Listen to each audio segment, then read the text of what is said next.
Elle a accompagné Macron à devenir sourd, voire dans les bars consacrés à leur dérive, leur déchéance. On connaissait l'image de M. Macron à Kinshasa. Il a fini d'insulter les Congolais, de mépriser celui qui est là comme président. Ça va être tout ce que nous pensons de lui. Mais bon, il est le président, il est là. Il a méprisé publiquement et tout. Mais il peut aller boire avec Fally Ipupa, le chanteur. À moi tout au long de la nuit. C'est-à-dire que la star africaine. Parce que lui, Fally, il chante. Voilà. Il simule les grimaces ésotériques. Il ne pense pas. Mais Gims a décidé de penser. Et on veut sa mort. Mais tout est là. C'est un tableau. Je salue une fois de plus, mais votre perspicacité, votre sagacité journalistique. Le tableau, il est là. La question de ce qui est arrivé à Maître Gims, met sur la table d'une manière factuelle, simple, mais d'une manière très, très, très dure, l'enjeu de ce que j'appelle la bataille de l'hégémonie intellectuelle.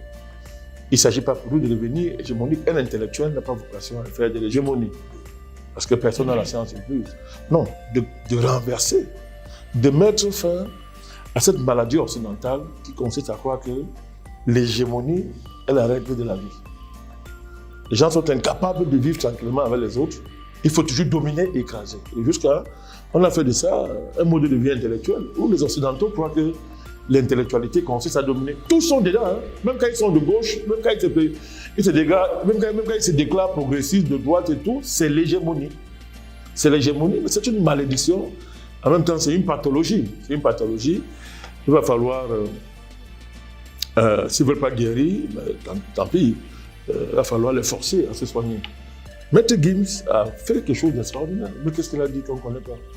Il dit que l'électricité vient des pyramides. Ça, c'est une information. Mais le problème, c'est que ça remet en cause beaucoup de choses.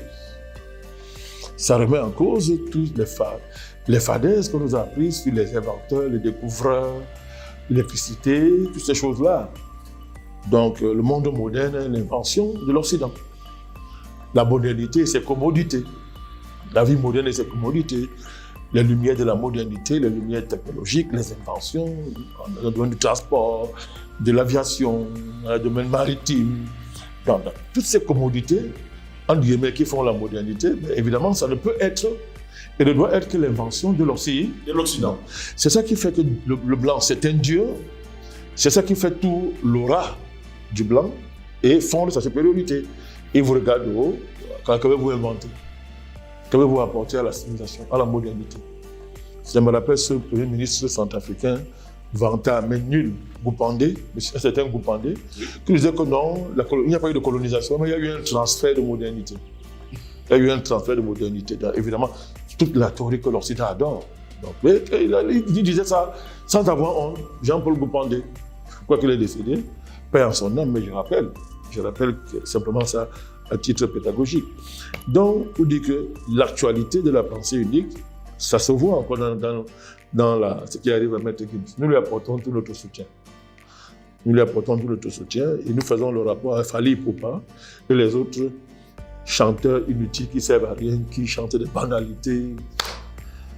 Voilà, cadeau à M. Macron. Voilà, ils peuvent saouler ensemble, ressembler à des épaves à la fin de la soirée. Voilà, c'est une image qui a fait le tour du monde. Les Français s'en ont offusqué. Ben, les Africains ont fait comme s'il n'y avait rien. Voilà, parce que c'est Fally Ipupa. La question de savoir qu'est-ce que Macron fait, qu'est-ce qu'il fricote avec Fally Ipupa. Pourquoi Fally? Pourquoi pas Gims? Pourquoi on veut tuer Gims? Pourquoi Fally Ipupa et les autres sont célébrés? Vous rappelez qu'ils avaient une capitale à Côte d'Ivoire, autour d'un certain Bakayoko. Le demi-dieu. Tous les musiciens africains le célébraient. Mais allez voir qu'est-ce qu'il faisait. Je rappelle qu'on l'appelait le demi-dieu, comme le dit. Kofi Olomide. Chantait le demi-dieu. Mais Bakayoko était spécialisé en quoi? Dans ce qu'on appelait embarqué. Embarqué. Ce qu'on appelle embarqué, non? Des dérives et des pratiques qui ne peuvent se justifier que par la magie, à l'état brut. À l'état brut pour dominer. Alors il y avait pour dominer les musiciens. La drogue y passait, tout y passait. Tout ce qu'il y a des villes, on le célébrait dans les chansons. Voilà. Quand il est décédé, mais que sa famille m'excuse, ce sont des faits. Je l'appelle des faits. Quand il est décédé, Tous les musiciens étaient là-bas pour célébrer leur Dieu. Vous voyez quand même, tout ça, la pensée unique marche avec ça. La pensée unique utilise la musique, utilise les arts, utilise tout ce qui construit la mentalité humaine, tout ce qui gère notre émotion, n'est-ce pas? En plus de l'intellectualité, tout ça se met ensemble dans un projet qui consiste à quoi?